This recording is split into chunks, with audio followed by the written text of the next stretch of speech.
வெளியூரைச் சேர்ந்த இருதரப்பு அமைப்பினர்கள் திருப்பரங்குன்றம் மக்களிடையே பொது அமைதிக்கு பங்கம் விளைவிக்க முயற்சி மேற்கொள்வதாக மதுரை மாவட்ட ஆட்சியர் சங்கீதா குற்றம் சாட்டியுள்ளார். திருப்பரங்குன்றத்தில் காங்கிரஸ் கட்சி சார்பில் இன்று மத நல்லிணக்க வழிபாடு நடைபெற உள்ளது.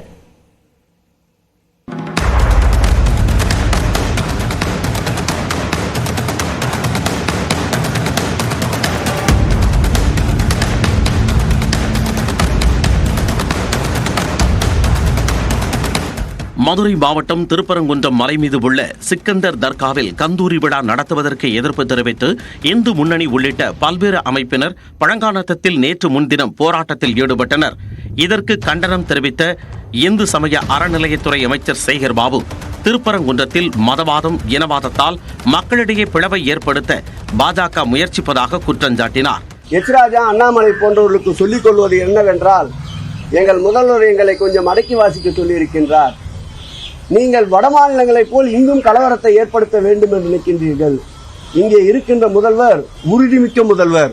திருப்பரங்குன்றம் விவகாரத்தில் லாபமடைய வேண்டும் என்று நினைக்கும் தீய சக்திகளை ஒடுக்குவோம் என்று சட்டத்துறை அமைச்சர் ரகுபதி எச்சரிக்கை விடுத்தார்.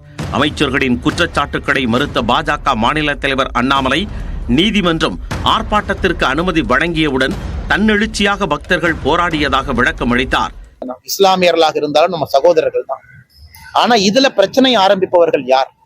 இத்தனை காலமாக அமைதியாக இருந்த திருப்பரங்குன்றத்துல பிரச்சனை ஏற்படுத்தி இருப்பவர் யார்? இதை முதல்ல சேகர் பாபு அவர்கள் ரகுபதி அவங்க திருப்பரங்குன்றத்தில் மத நல்லிணக்கத்தை பேணும் வகையில் அனைத்து மதத்தினரும் வாழ்ந்து வருவதாக மதுரை ஆட்சியர் சங்கீதா தெரிவித்துள்ளார். இது தொடர்பாக அவர் வெளியிட்டுள்ள அறிக்கையில் திருப்பரங்குன்றம் மலை சர்ச்சை தொடர்பாக திருமங்கலம் கோட்டாட்சியர் தலைமையில் கடந்த 30ஆம் தேதி அமைதி பேச்சுவார்த்தை கூட்டம் நடந்ததாகவும் இந்த கூட்டத்தில் வெளிநபர்கள் யாரும் தலையிட்டு குழப்பம் ஏற்படுத்துவதை அனுமதிக்க மாட்டோம் என அனைத்து கட்சியினரும் ஒப்புக்கொண்டு கையெழுத்திட்ட சூழலில் அதிமுக பிரதிநிதி மட்டும் கையொப்பம் இட மறுப்பு தெரிவித்து சென்றுவிட்டதாக ஆட்சியர் சங்கீதா குறிப்பிட்டுள்ளார்.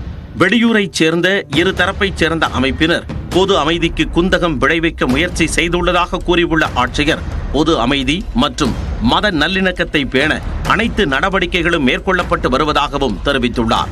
இந்த நிலையில் காங்கிரஸ் கட்சி சார்பில் இன்று திருப்பரங்குன்றம் முருகன் கோவில் மற்றும் சிக்கந்தர் பாஷா தர்காவில் வழிபாடு நடத்த இருப்பதாக அக்கட்சியின் மாநில தலைவர் செல்வ பெருந்தகை தெரிவித்தார். திருப்பரங்குன்றம் ஆலய வழிபாடு செய்ய செல்ல இருக்கிறோம். அதே நேரத்தில் சிக்கந்தர் பாதுஷாவையும் வழிபட இருக்கிறோம். திருப்பரங்குன்றம் கோவிலுக்குள் நேற்று முன்தினம் போராட்டம் நடத்திய 195 பேர் மீது 6 பிரிவுகளின் கீழ் காவல்துறையினர் வழக்கு பதிவு செய்தனர்.